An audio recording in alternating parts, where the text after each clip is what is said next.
Bilal. This is my story. I grew up in Philadelphia, born in Germantown. I started off singing in the church at an early age, like around 4 years old. I joined like the youth choir, Sunbeams type choir, and then I realized I could sing.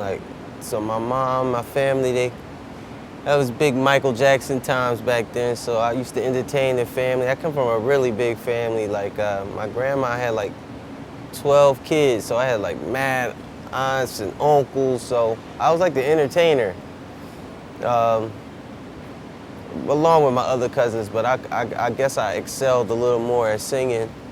And so by 11, I was like directing the choir, teaching songs and stuff. And so my mom started to get me into a lot of like extracurricular music programs at an early age, and then I wound up going to a performing arts high school. Well, what I try to do with my sound is mix a lot of different genres. It starts from a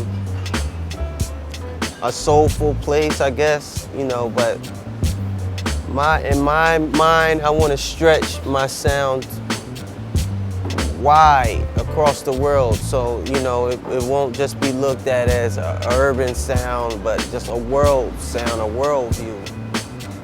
I've always been into all different styles of music, from classical to jazz to hip hop, soul, even electronic music and experimental type free music like Sun Ra and stuff like that. So when I go to write music, I start from a jazz nucleus of the way that I write the music, because I like to keep my stuff open-ended for when we perform live. But man, I try to blend all the sounds into one. Basically create my own thing, Man, I'm influenced by, everything. Basquiat, Miles Davis, John Coltrane, Marvin Gaye, Jimi Hendrix, Rachmaninoff, Hindemith, you know what I mean? I check out a lot of stuff, Square Pusher. But here lately though, I've been inspired a lot by this cat named Frank Zappa. I talk about economy, to love, to spirituality, to whatever's on my mind at the time. I kind of view things like a painter, However I'm feeling at that moment, I try to just capture it. The new record is Airtight's Revenge. And man, it's really, like I said, a genre-bending type of a record, I speak about a lot of different topics, a lot of different things, but I've also stepped up and produced a lot more on this record. And not only am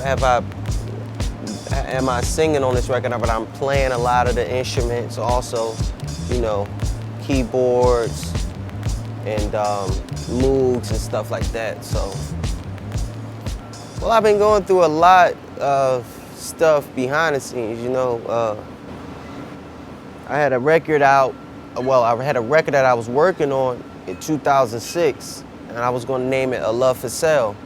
And I had really started to branch out in this new way of writing songs, which is what I'm doing on this Airtight's Revenge type of this album that's coming out, where I wasn't really following the format of I would say an R&B singer, but I felt like my album, Firstborn Second, was a deviation from that, because I had shunned away from working with R&B producers. I only wanted all hip-hop producers. Now, in that time, I was hanging around mostly rappers and hip-hop cats. So the thing that was inspiring me was hip-hop. So I felt that was different, But then I kind of got into a space where I wanted to write songs with sections, like a B section, not just a chorus or a hook or a bridge. You know, I wanted to write songs with sections and things. Like, I started checking out a lot of the Beatles and just really songwriting, you know, and my label, Interscope, wasn't really going for that. It sounded like everything but R&B, and I was in there like, yes! And they were like, no, what are you doing? What are you trying to do? So when I did that, really the only person that understood it kind of was Dre. At my early age, I was very loyal, so I didn't really want to break ties with the people that I was with. But then my album was bootlegged, and I started to really see people's true intentions of what they wanted from me, and it wasn't the same vision that I had for me. So I kind of had to go through a period of purging, you know, and kind of switching up things. The good thing about it was when it was bootleg, it messed me up for a while. Like, I was like, damn, I might as well not even write music, because I'm not trying to just write the tracks. Like, I went to school for this. Like, I want to write music, you know what I'm saying? So I was like, forget it, fuck it, I'm not gonna make music no more. But then people was calling me up like, oh my God, people's going crazy online about this shit. Maybe it is dope. I'm like, you're fired.